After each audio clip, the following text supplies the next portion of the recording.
aujourd'hui pour terminer la série sur la puissance de la parole de Dieu. J'espère que vous avez bien suivi ces 4 émissions passées.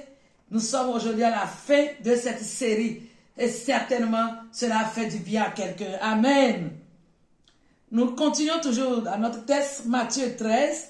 Aujourd'hui nous lisons le verset 8 et 9.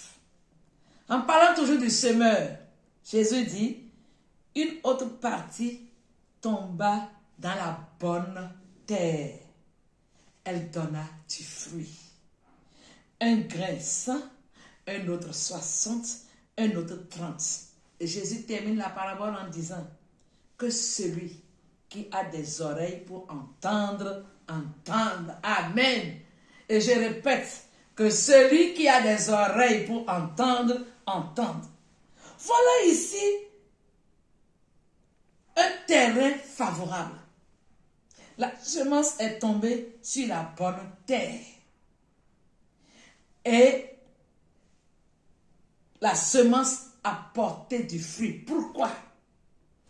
Parce qu'elle a trouvé la foi, le terreau fertile. Ça, c'est le type de cœur qui reçoit la parole avec foi, qui accepte la parole. Malgré la difficulté, on dit, je sais que mon Dieu le fera. Je sais, je crois à la parole de Dieu. La parole aura toujours des faits. Comme Ésaïe l'a dit, Ésaïe 55, 10 à 11. Ainsi en est-il de ma parole. Lorsqu'elle sort, elle ne retourne pas à moi sans avoir agi, sans avoir fait ce pourquoi elle a été envoyée. Frères et sœurs, quand tu écoutes la parole, quand tu écoutes les prédications, quand tu reçois des prophéties de la part de Dieu, si tu reçois avec la foi, cette parole s'accomplira dans ta vie. Je me rappelle un jour, à la fin d'un culte, un frère après a donné ce témoignage. Le pasteur ce jour avait prêché sur la foi. Il a motivé les gens à agir par la foi. Et ce frère était dans le besoin d'un emplacement pour commencer son activité. Et quand il a entendu cette parole de foi, il est sorti et dit, je ne rentre pas à la maison, je vais me mettre en même temps à chercher l'emplacement. Il a ciblé le quartier. Et lui-même dit, je suis allé dans le quartier sillonné, j'ai tourné, dit, Seigneur, je veux exercer ma foi. Tu m'as parlé ce matin dans ta maison et j'ai cru. Il dit qu'il a vu un bâtiment qui était bien situé au bord de la voie. Il dit, une autre fois, il dit, ah, tu crois que les gens ici vont accepter de céder ça? Mais il dit, j'irai. Il est parti, il a commencé par se renseigner, trouver le propriétaire. Et ce à quoi il ne s'attendait pas, il a reçu. On a accepté lui louer le bâtiment. Et c'est après ça qu'il a rendu ce témoignage. Il dit, je suis sorti de l'église avec la foi. Et j'ai cru. Je me suis mis à chercher. Et jusqu'à aujourd'hui, il est à cet endroit où il exerce son activité qui prospère. Alléluia. La foi ne trompe jamais. Elle atteint toujours son objectif.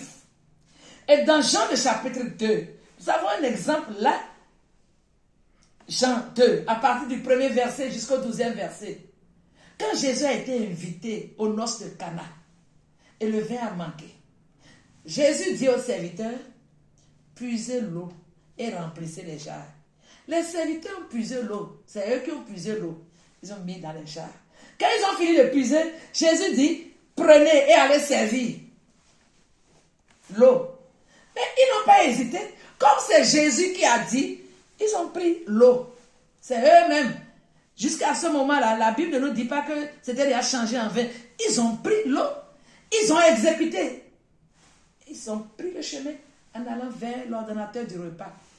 Et quand ils ont remis au monsieur qui gérait la fête, il prend et quand il goûte l'eau transformée en vin meilleur. À quel moment le miracle a eu lieu? Entre les jarres et l'endroit où se trouvait l'ordonnateur du repas, à quel moment le miracle a eu lieu? Ce que Dieu te demande, crois seulement et tu verras la gloire de Dieu. Ce n'est pas à toi de chercher comment Dieu va faire, quand est-ce qu'il va faire, et ça sera par qui? Crois seulement et tu verras la gloire de Dieu. Ils ont exécuté l'ordre de Jésus à la lettre sans discuter. Ils puisent l'eau, ils s'en vont pour servir. Alors, la grande surprise, l'eau est transformée en vin meilleur. Vin meilleur. Frères et sœurs, nous avons suivi cette série-là pour atterrir à cet endroit. La foi. On ne peut rien recevoir de Dieu sans la foi. Et si nous pouvons croire à la parole de Dieu, la Bible dit, rien n'est impossible à celui qui croit. Jésus est le même hier, aujourd'hui et pour toujours. Quelle que soit ta situation, quel que soit ce que tu traverses, si seulement tu peux exercer ta foi, tu verras des choses extraordinaires.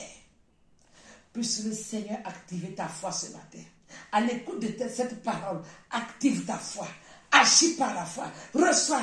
Change ta manière de recevoir la parole de Dieu. Désormais, quand tu entends la parole de Dieu, ne sois pas un terrain pierreux. Ne sois pas un terrain épineux. Ne sois pas le long de la route. Mais sois le terrain fertile. Accepte. Crois. Même si tu ne comprends pas. Mais dis, parce que Dieu a dit, je crois. Et tu verras cela s'accomplir. Si Dieu a créé l'univers par sa parole, qu'est-ce qu'il ne peut pas faire dans ta vie? Qu'est-ce qu'il ne peut pas faire dans ma vie? S'il a simplement dit que la lumière soit, et nous avons vu tout ce qui est là, les astres, tout, par sa parole. Qu'est-ce qui te manque? Quel est ton problème que Dieu ne peut pas faire quand il va ordonner?